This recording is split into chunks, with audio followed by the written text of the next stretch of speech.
Okay. Welcome, everyone.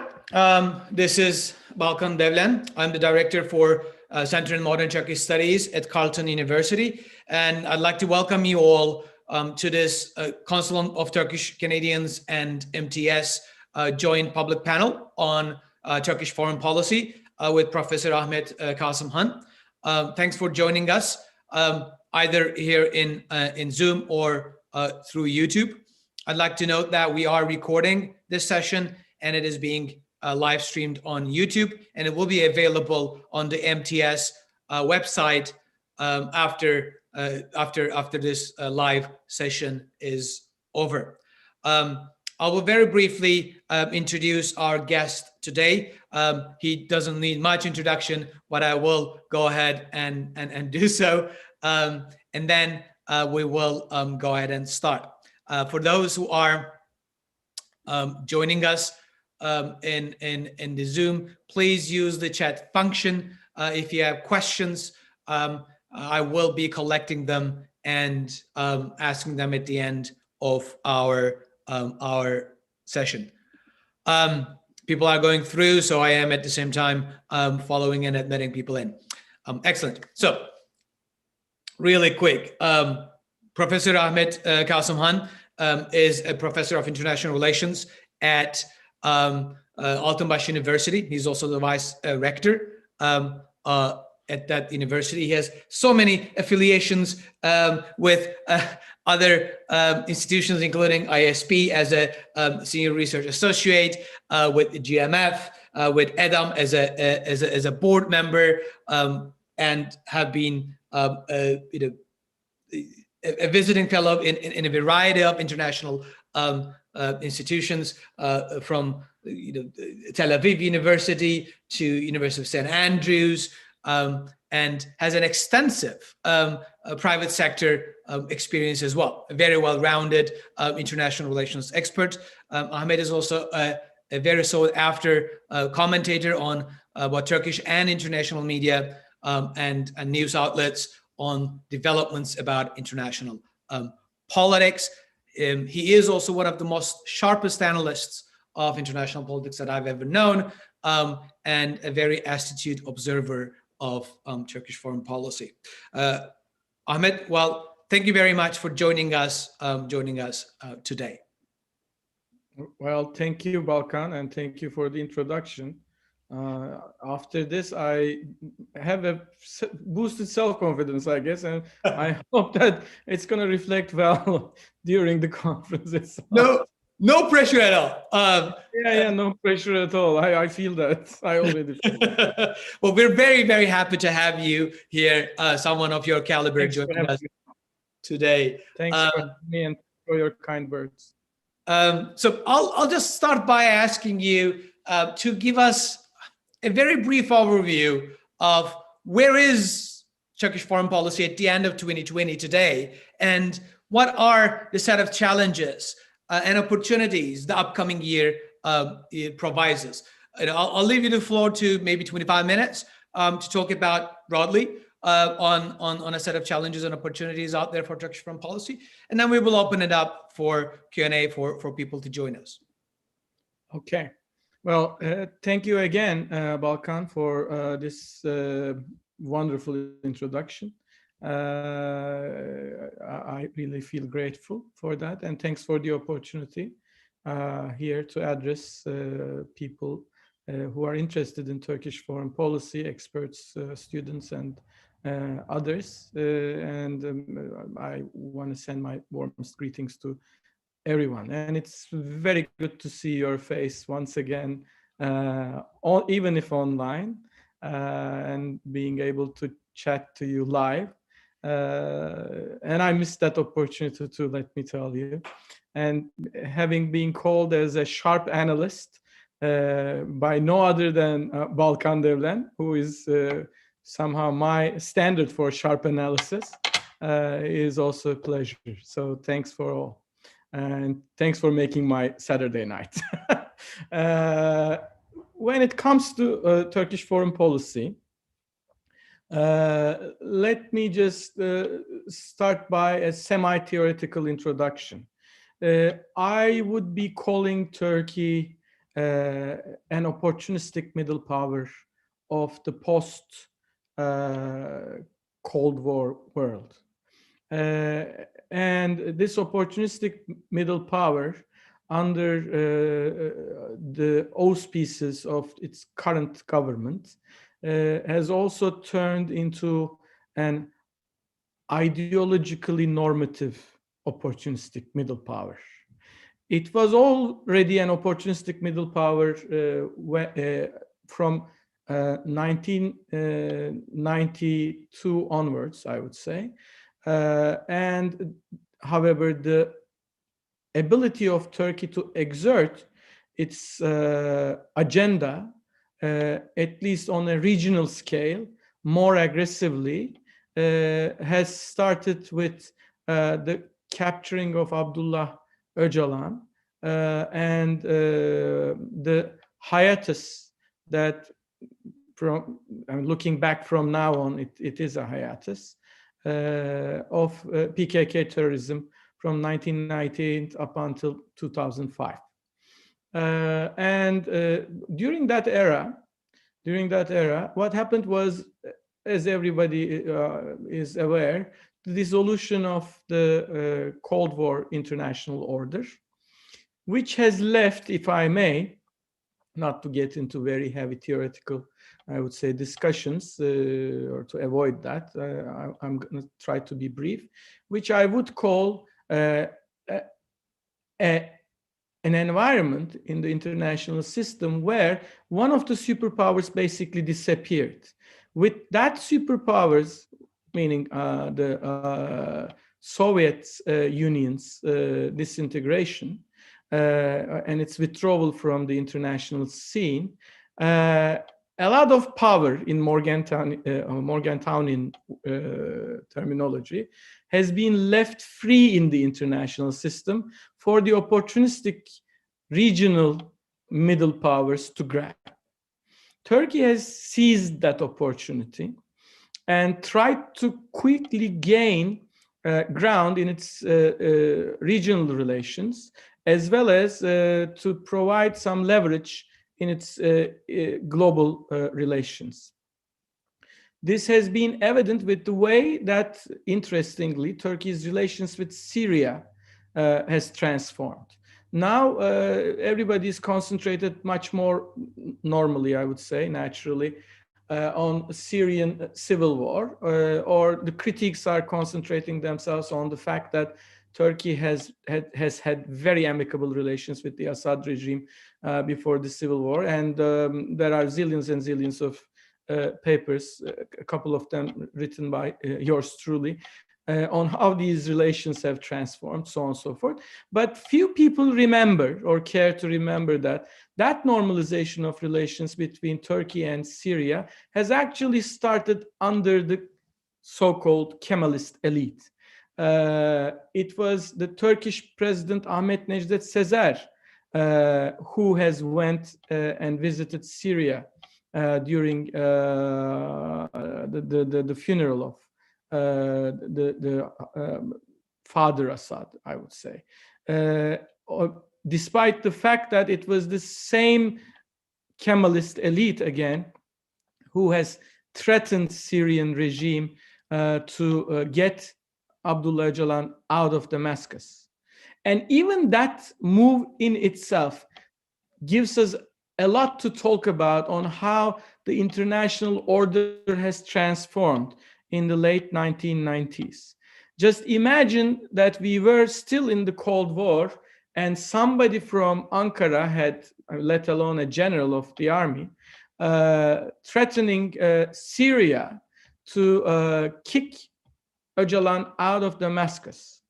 Well, normally that scenario probably would have unfolded as such. The Turkish side would have declared its intentions. Damascus would have called Moscow. Moscow would have called Washington, and Washington would have given a call to Ankara to preserve the bloc discipline, the so-called bloc discipline, and that would have been over. And actually, we have been through that. Turkish President Süleyman Demirel, again, it could be beneficial to remember, has went to Damascus. He had the exact address of Abdullah Öcalan in Damascus in his pocket, which he had, I would say, provided to Hafez Assad. And Assad said directly, point blank to Demirel's face, that they didn't have any information of such an individual residing in Damascus, but he will have it looked. So that in and of itself told a lot. Even though this incident also happened after the Cold War, Turkey was still not adapting to it. While Turkey's Western allies within the framework of NATO, especially the European allies, but also the United States, benefiting from the peace dividend, Turkey was still in itself trying to conduct a very large-scale war against terror. And during that time, Turkey has never benefited from that opportunity of improving its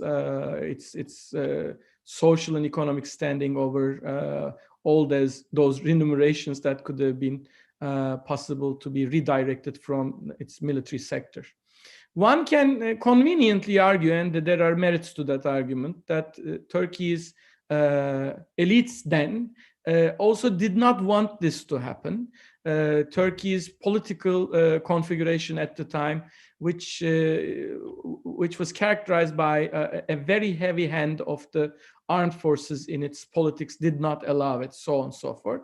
But there again, yet we have to realize that materially Turkey was really fighting that war, and it had regional implications for Turkey in its relations with Iraq, in its relations with Syria. So the Turkish transformation of policy towards Syria at the end of the 1990s, following the handing over of Abdullah Öcalan by Damascus to the international order itself to take care of, if I may, has marked a point where Turkey felt itself in a position where it could boost its regional presence.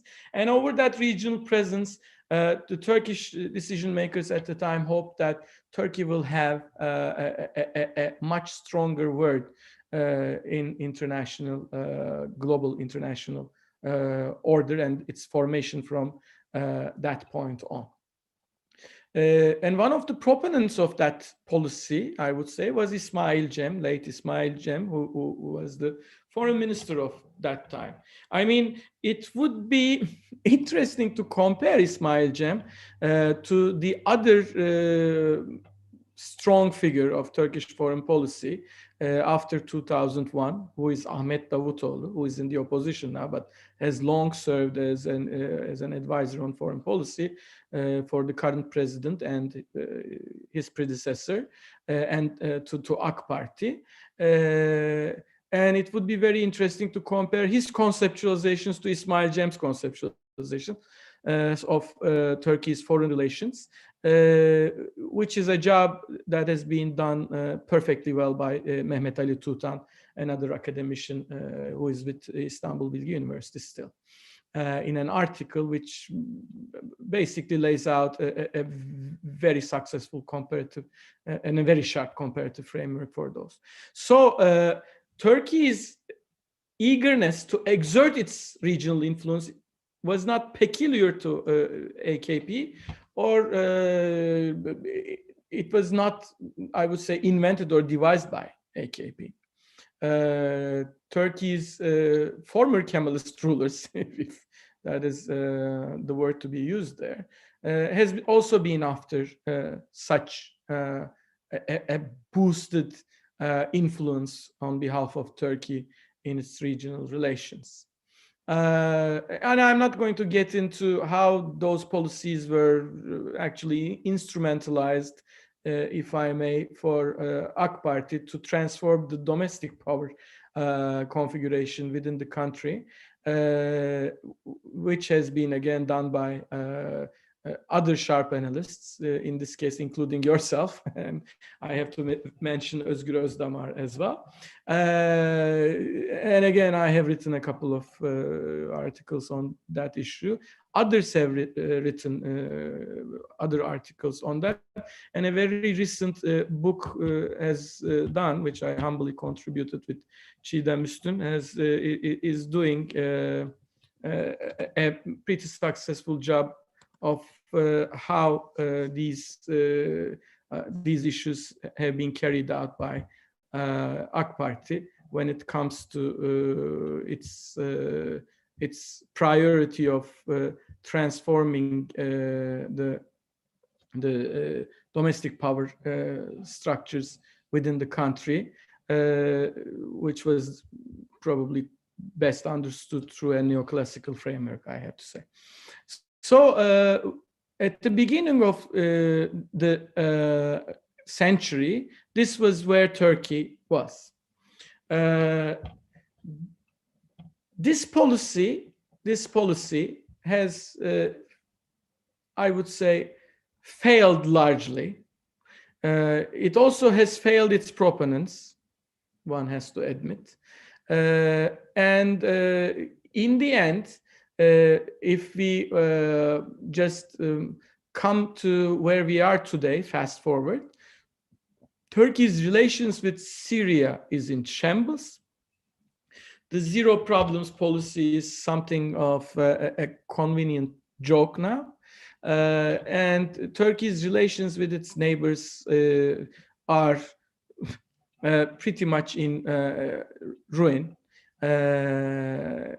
And that still might be an understatement. And Turkey is finding itself more and more in a situation where it finds itself in a position where it has to exert power, military power, hard power, more frequently. It finds itself in a position where it needs to raise its hands in various issues that Turkey is a party to, some of which are core interests to the nation, at least from my perspective, some of which are not that important in national interest terms, but pretty much important for the ruling party. That says a lot in and of itself. I mean, just think about a foreign policy where the party that is in question, which is Turkey, is in a situation where it finds it increasingly hard to find allies. It is increasingly finding it hard to burden share with anyone, and is increasingly finding hard to convince its counterparts to act according to its wishes, or even close to its wishes, say where it uses hard power, where it uses coercion. Now, this, in my opinion, is one of the themes for 2021. Is there a limit to Turkish coercive foreign policy? I think there is.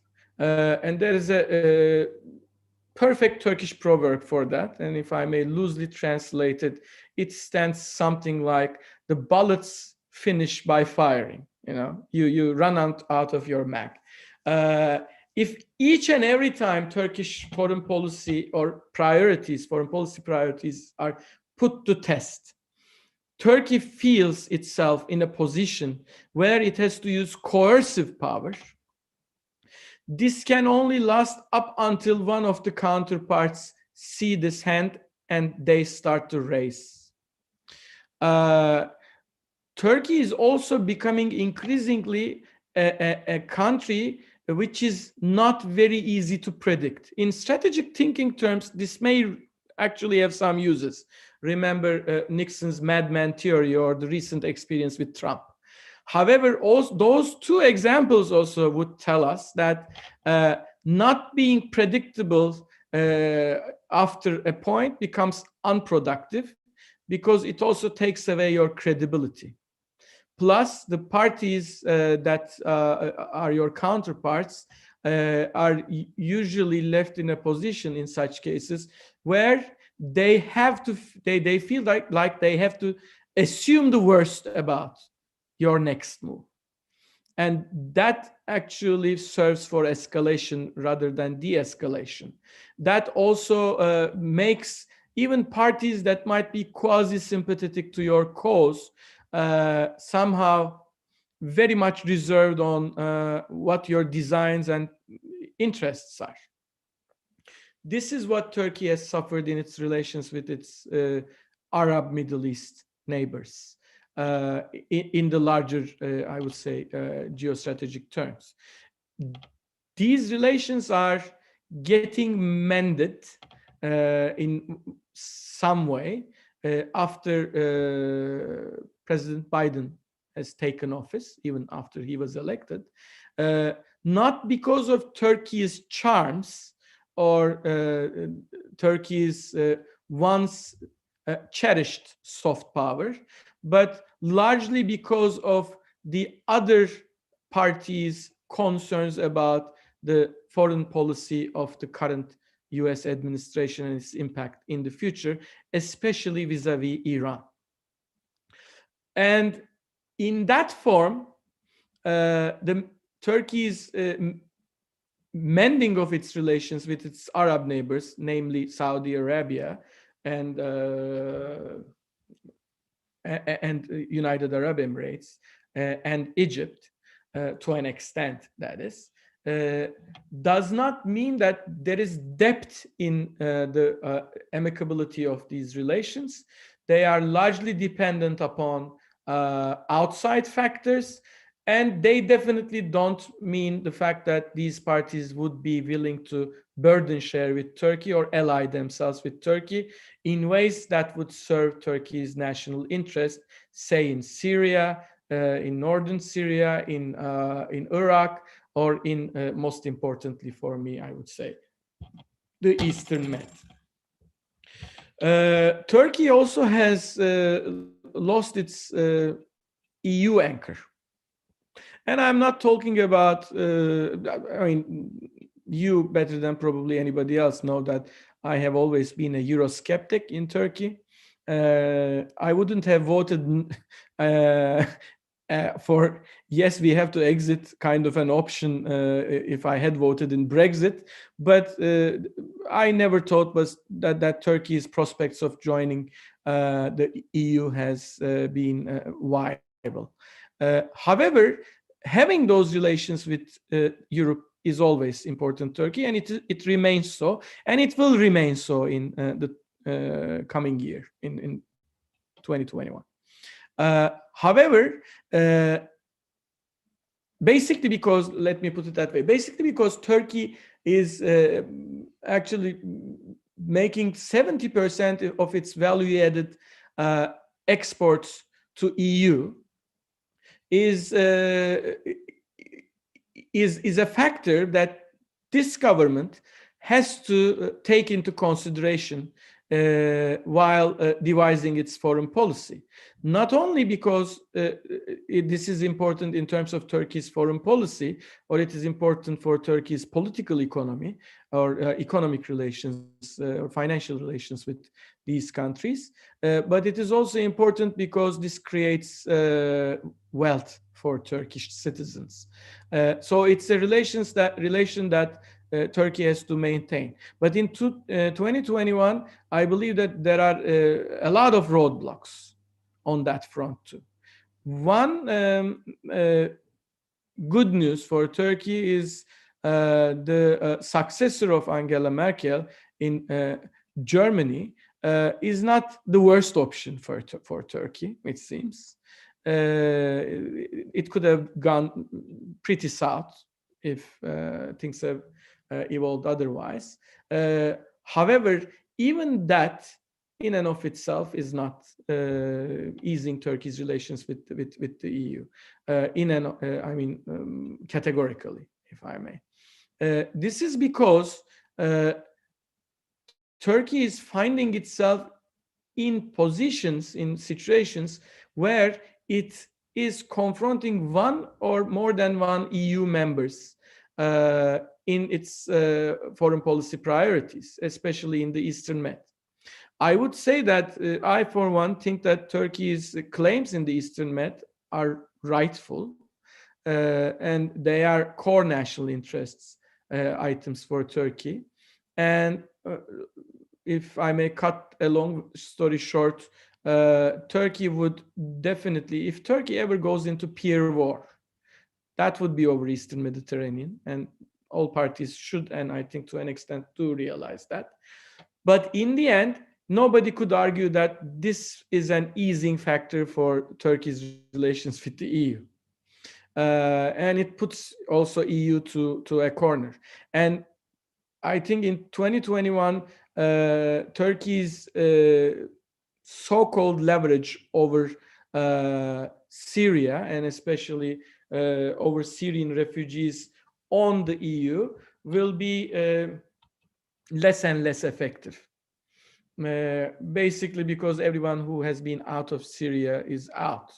And they have basically almost 4 million of them has conveniently settled down in Turkey. EU has less to worry about that leverage. EU hasn't been sincere with Turkey, I can also say that, and definitely did not serve and or has kept itself true to its anchor mission. Whether or not it had such a mission consciously is another matter for debate. But EU is not going to ease Turkey's position in its international relations. It's not going to be a factor that eases Turkey's position in its international relations. Basically because there has been a formation of a very negative public opinion in the EU, which is somehow limiting, from where I see it, the decision makers' ability to create a rapprochement with Turkey in the short run. So in 2021, Turkey's relations with the EU also will not experience days of wine and roses, if I may. Other than that, and days of wine and roses, what would they look like? Well, re-examination of the customs union and modernization of the customs union, the issues with the visa regime. I see that Turkish decision makers are still enjoying and toying with the idea that this is possible without meeting the criterion in the original settlement. I don't think that this is the case. But even the talk about it is somehow softening Turkey's internal, I would say, tensions. And it's economic, I would say, miseries as of today, which has been leveraged by the COVID pandemics. And as such, I don't see much prospect for better days in the coming year. This is not to say that I expect that the European Union would or could ever abandon Turkey entirely, or this is not to say that I normally, at least on the basis of a base case scenario, foresee any kind of conflict between any EU power or EU member or Turkey. But this is to say that these relations would be staying in the freezer for some time now. The same or worse could be said about Turkey's transatlantic relations with its first and most important strategic partner of one time, which is the United States. Turkey and United States has a very crowded agenda. But that crowded agenda for me can be singularized over an issue, which is the procurement of S-400 missiles by Turkey from the Russian Federation. I think if this could be solved, all the other problems between Turkey and the United States are problems which could lend themselves to some kind of an accommodation. But before S-400s are solved, that issue is somehow put to rest. I don't expect that Turkish-US relations are also going to find a more serene, I would say, environment to develop. There is also one other issue which problematizes Turkey's relations with the United States and would impact Turkey's relations with that country in the coming year. And that is, Turkey has conveniently made itself a subject matter of US domestic politics. And I have to admit that this is a success.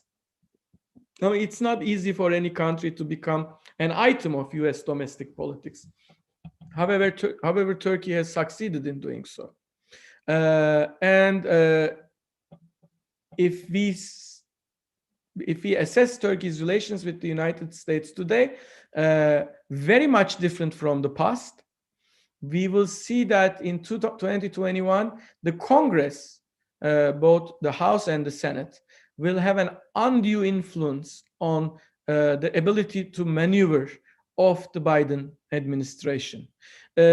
Of course, the matter of whether or not the Biden administration will be keen to play with Turkey on other issues, independent of S-400, the fate of the S-400s, remains to be seen. But even if that would be the intention of the administration itself, the administration will find it increasingly hard in the presence of that negative attitude coming from, disseminating from the Congress during the 2021. That tells me that items of concern to Turkish decision makers, like the Halkbank case, will still remain to be somehow Damocles' swords over Turkey. And these are hurting the Turkish government a lot, especially when one considers that AK Party governments have been very much adamant on Turkey's economic development. They have, I would say, built up a very, very important credibility over the fact that during the AK Party reign, Turkey has grown considerably, and people have became affluent in ways that were definitely unforeseeable in 2001 during that crisis of Turkey. However, when we see where we are heading today, we are not looking at the same environment, and cases like Halkbank might, if they go south, and it seems that they will be, will hurt Turkey's relations with the United States even more than the Turkish decision makers' interests, or even more than their liking. I sincerely think that Turkey's current administration does have if we are talking about intentions, every good intention to mend its relations with the United States, which is traceable from almost all footnotes to any declarations that are made by those officials, despite the rhetoric about criticisms, and there are zillions of those, of course. However, this is not easy for Turkey as long as these issues like Halkbank case is out there. The issue like the northern Syria and Turkey and United States relations with YPG, PKK, under whatever name, continues. I don't see that this relation will dissolve on the part of the United States.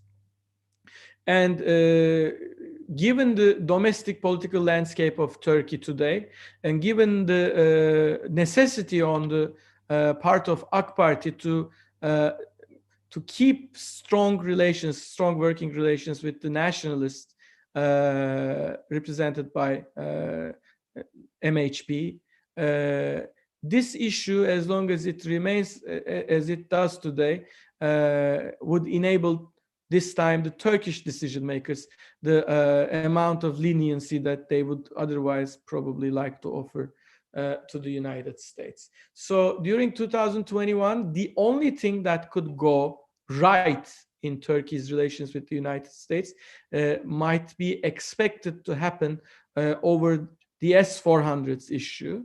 And that might only look like a scenario where Turkey puts those missiles to rest, which is again domestic in terms of domestic politics, which is again something that Turkish decision makers, I believe, are not ready to do. And under such circumstances, as long as I said, this problem is unresolved, the other dossiers of Turkish-US relations will remain as they are today, which is, to say the least, not very amicable. Let me jump in here, and before opening up to the questions, I first want to thank you for a sort of a very broad overview and of both how and why Turkish foreign policy developed, but what are the primary challenges. And I agree with almost all you said. But as I invite people to type up in the chat the question, let me take the opportunity as the moderator to ask one question. You mentioned, I think very correctly, the fact that the Turkish foreign policy heavily relies on hard power increasingly, and by necessity needs to raise up the ante each time there is a foreign policy conflict, because other tools are no longer effective. So in one sense, Turkey painted itself to a corner, and the only tool that is available is bludgeoning the opponents. But that is also part of the fact that Turkey, in terms of foreign policy, seems to be overstretched.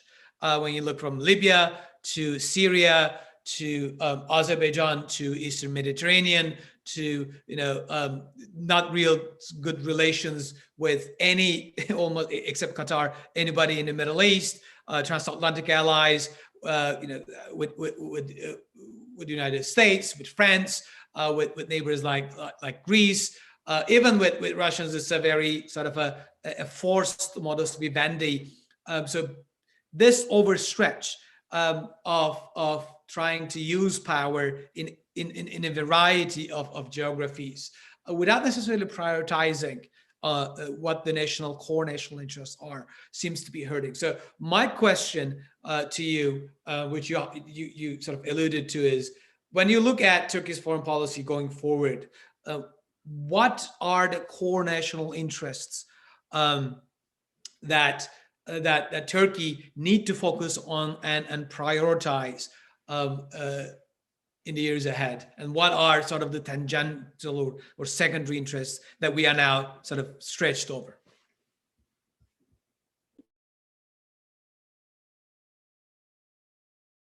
Let me start with the why of your question, Balkan. Why can't Turkey respond with necessary flexibility to its foreign policy agenda items, and why can't it really maneuver?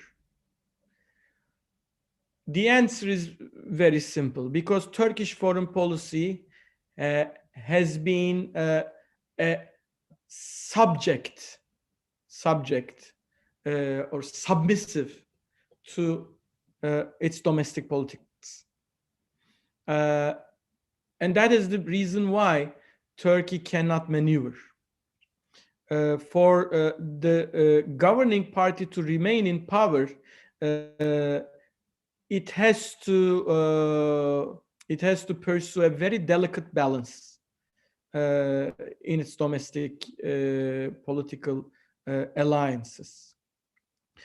It also cannot, at this point, because of the rhetoric that Turkey's foreign and domestic politics is run, it finds itself increasingly in a position where any move that looks like a concession, even if it is not, any move that looks like a backdrop from its original position, is perceived as a sign of weakness. And for a government which is becoming increasingly materially weak in its domestic political standing, running those delicate balances is becoming even harder. So the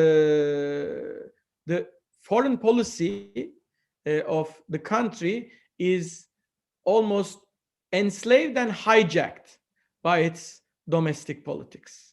And as long as this remains so, we will not be seeing a major or a determining move that would alter the current agenda. So that is why we can't do it. And on which issues can't we do it is the second part of your question, or your core question. Let me put it that way. When it comes to core interests, Eastern Mediterranean and issues like exclusive economic zone, maritime areas of influence and sovereignty are the most important agenda item when it comes to core national interests. The second core national interest, from where I see, is what is happening in northern Syria with YPG, PKK, United States, and Russia, and of course the Syrian regime. But I would say that the core interest cannot be limited when it comes to Syria to northern Syria. The core interest is finding an amicable solution to the Syrian conundrum. So that is a core national interest for Turkey. I would say that those two are the most important agenda items for Turkey today. S-400s, that is not a core national interest issue. But the way that it was packed by the rhetoric in Turkey, especially by the government itself, turned it into an issue of sovereignty. From my perspective, issues of sovereignty are what they are, which is Eastern Mediterranean is an issue of sovereignty. Whatever is happening in Syria is an issue of sovereignty with its potential impacts on Turkey. But S-400s is a choice. It's not about sovereignty. And it's a bad choice, Balkan. Let's be clear about that. It's a very bad choice. Because it doesn't serve the purpose that it was purchased for. I mean, why did Turkey procure S-400s? Well, it seemed like it was for ballistic missile defense. Can the system provide that? No. It seems like it was for transfer of technology. Is it being achieved? No. And it ripped Turkey of F-35s. And despite, again, the way that the rhetoric is shaping in Turkey, that plane was a core national defense interest for Turkey, having those planes.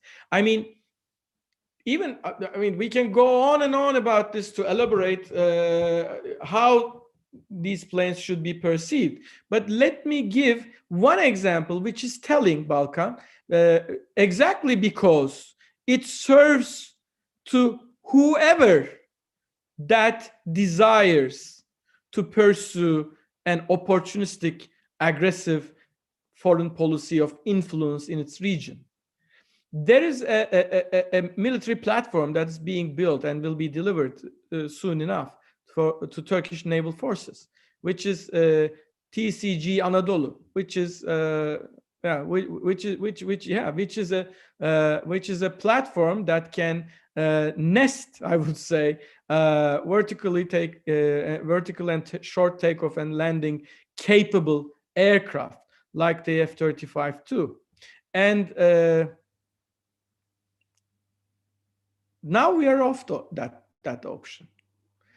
And the only option that is provided instead of those planes, which are air superiority elements, is drones. Drones are good. Okay. Drones are very good. Drones have been effectively used by Turkey in its various coercive exercises, if I may. However, in Libya or in Azerbaijan, so on and so forth, also in Syria and Iraq. But they would not be efficient in a peer war in terms of providing you air superiority, which a ship like TCG Anadolu, equipped with F-35 Lightning IIs, could efficiently provide you with. So now somebody, I think, should answer beyond nationalistic rhetoric, that is, should actually answer this question. Is it really for Turkey's national interests that we are giving off F-35s and instead buying S-400s just to show the Americans that if they don't play game with Turkey's national interests of procuring, if that is a national interest, procuring Patriots is not met under the conditions that Turkey has asked for. Don't get me wrong in that. I think that the American party has done anything that was possible to play this wrong. But Turkey still had the option of going in with the Europeans.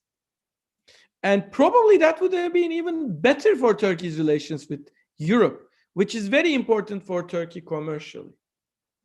Exactly. I mean, I think the interesting with the Patriots versus that Turkey is a partner to the production of the Franco-Italian Eurosim, the missile process as well. So there were a lot of other options which Turkey was already contributing to in terms of the procurement of both anti-ballistic and anti-aircraft missile systems. So I think your analysis of S-400s is spot on in the sense that it is an issue that was supposed to be or were going to be a sideshow and a sort of a maybe hard bargain driving debate.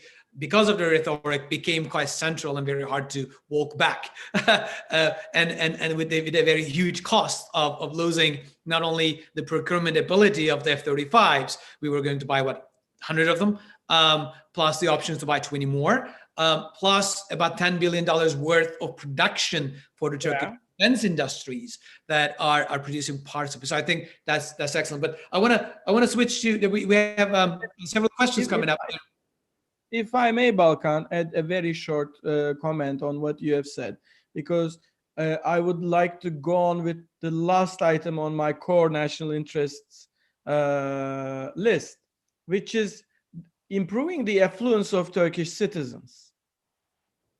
Now, from the example on F-35 entailing that 10 billion, to improving Turkey's relations with the West, Europe, and the United States, all these would actually or should be considered as factors which are serving to the well-being of the citizens of this country. And ruining your relations with the West apparently does not serve to that same purpose. In Turkey, very recently, a portion of shares, 10% of Turkey's Istanbul Stock Exchange, has been sold by EBRD and bought by Qatari Investment Fund. Now, there is a stark difference between those two ownerships. The core interest should look, in my opinion, something like that.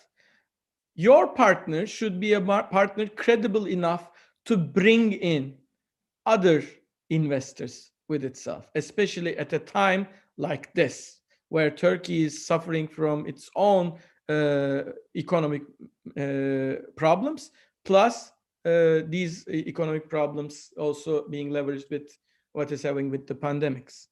So I would say that, is it in Turkey's core interests to ruin its relations with the West and improve them with Russia, or as some dreams of China?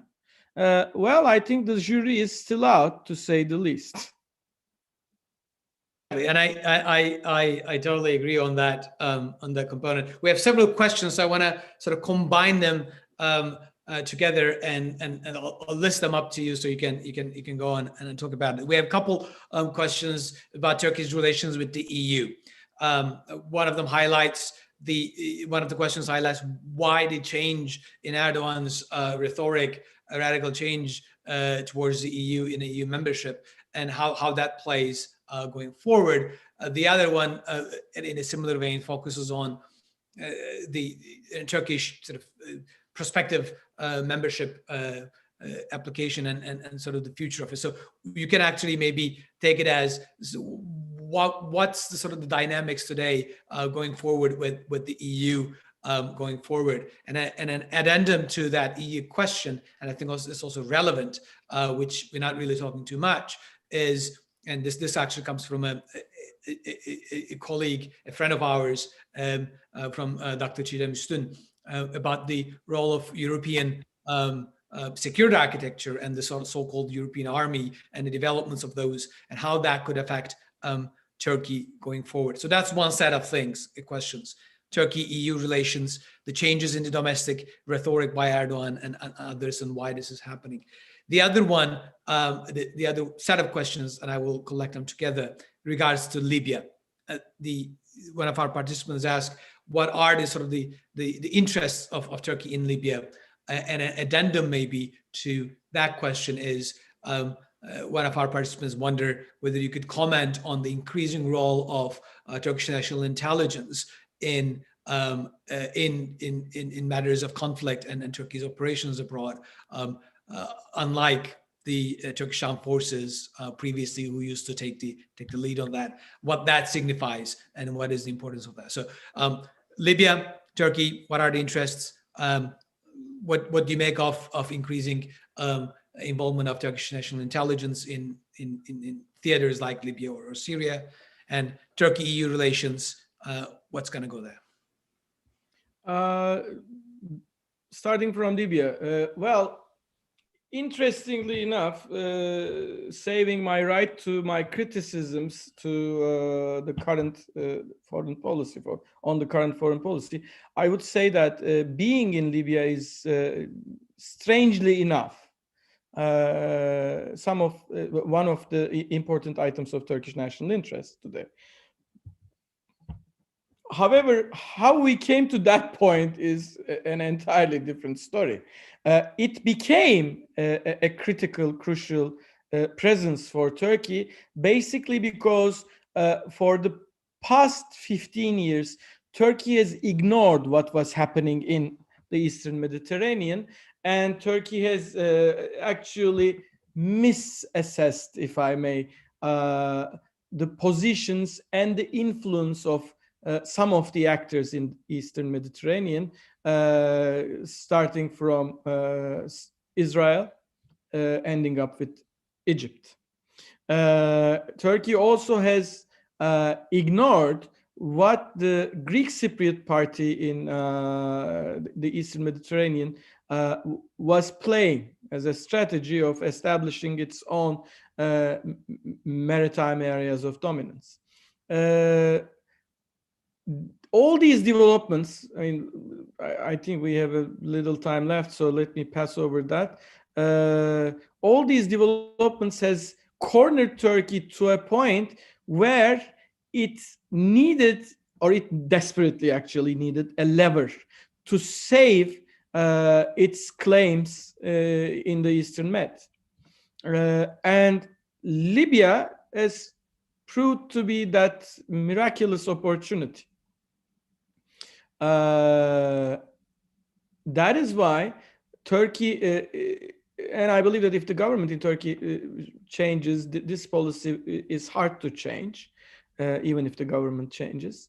And there's a new government established, which is not going to happen anytime soon, from where I see. Libya will still stay as an important aspect of Turkish foreign policy, because preserving that agreement between Libya and Turkey on the issue of delimitation of maritime zones is the most important, I would say, leverage that Turkey does have in preserving and protecting its claims in the Eastern Mediterranean. That is why Turkey is in Libya. More than, in this case, strangely, ideological concerns, as some claim. Do ideological concerns play a part? Yes, they do, probably, but they are not as important as this factor that I have just laid out from my perspective. And nevertheless, who can blame Turkey for that? Because in Libya, everyone has his horse to play on. And Turkey has chosen that, and understandably, it has chosen the party that is closest to it, and it succeeded. It also succeeded on the ground in Libya. So, and I would also argue that Turkey's interests in Libya is, for this time, is not pitched against the US, but it is very much aligned with the US interests. And I find criticisms over Turkish presence in Libya also hypocritical, in the sense that the party that Turkey is supporting is the legitimate UN recognized government of that country. And the French criticism or the others are pretty much void in the face of that very fact. So this is why Turkey is in Libya.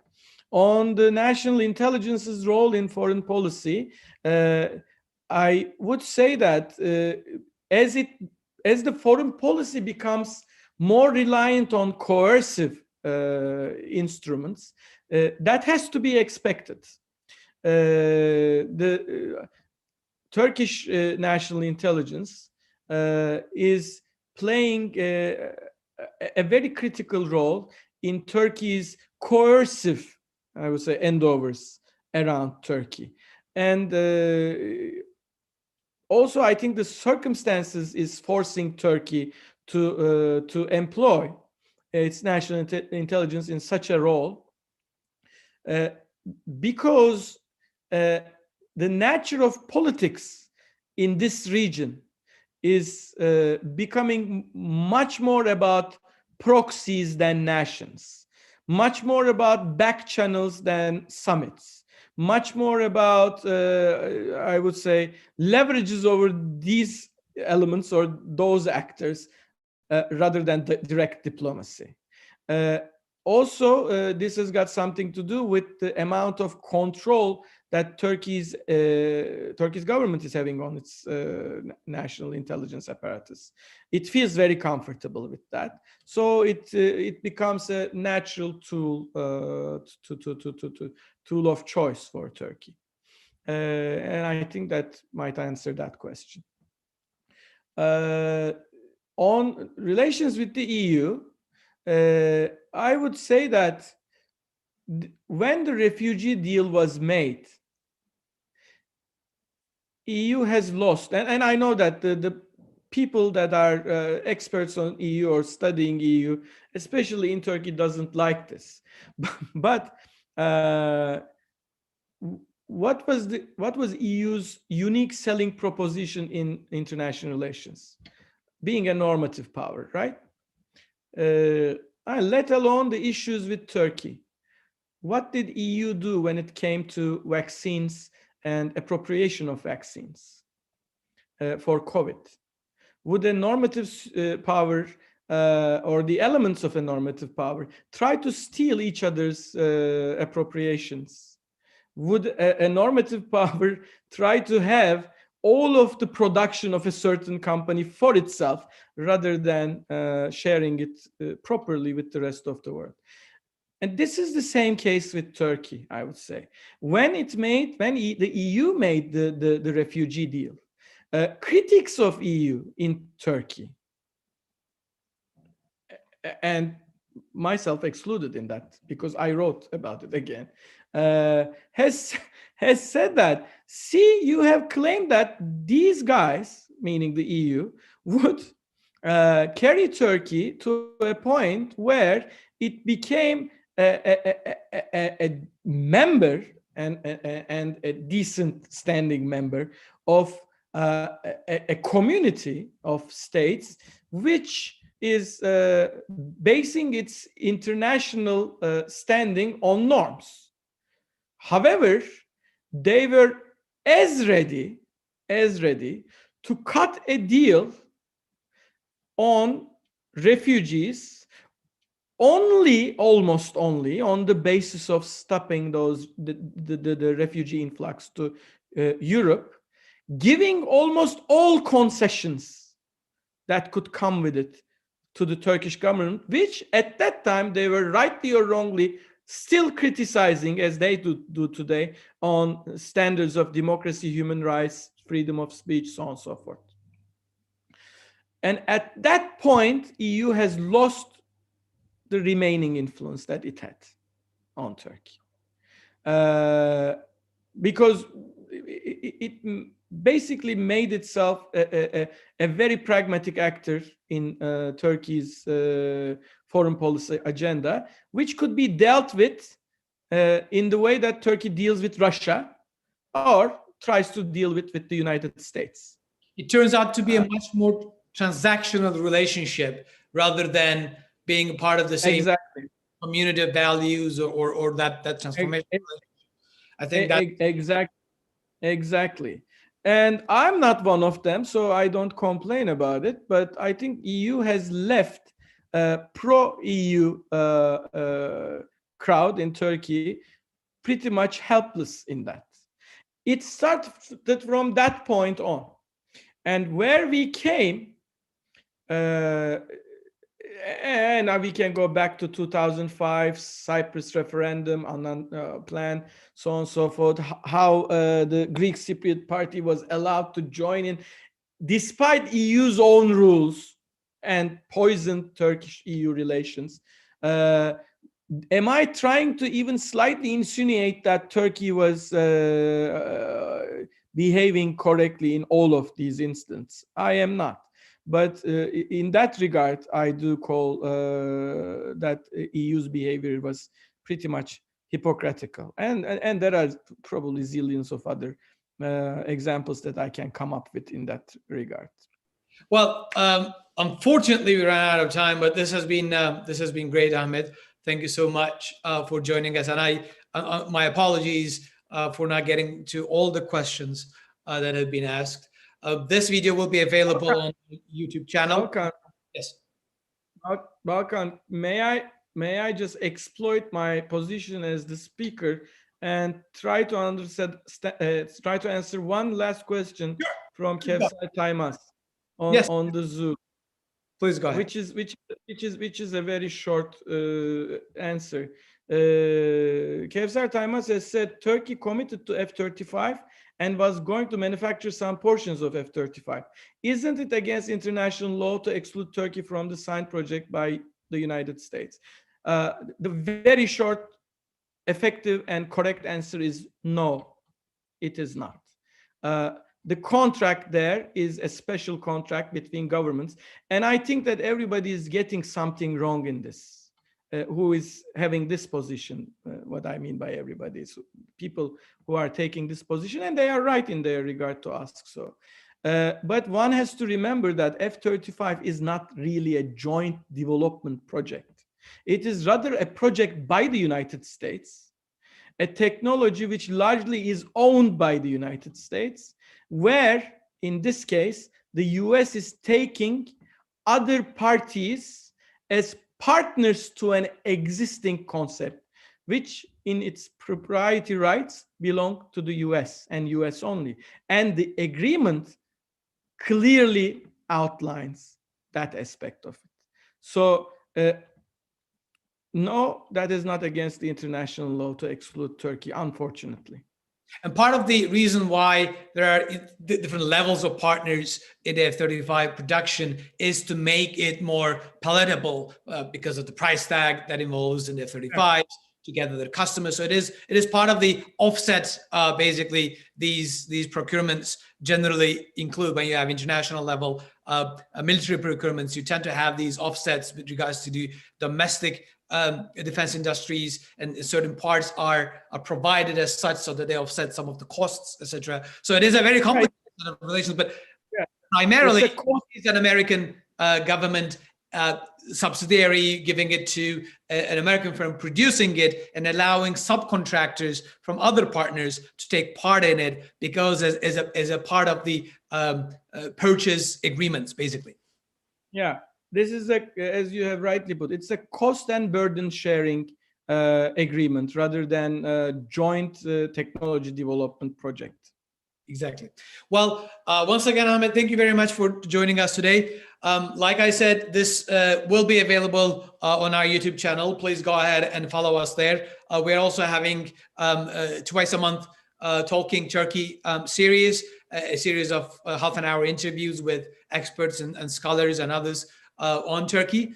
So please do follow them as well. And you can also follow us on Twitter at MTS Carleton, which you can then see our upcoming events and our upcoming publications as well. Once again, Professor Ahmet Kasım, thank you very much for joining us today. And I would like to thank all the audience, both on YouTube and here on Zoom, for taking the time and asking the questions and being part of this. Thank you very much.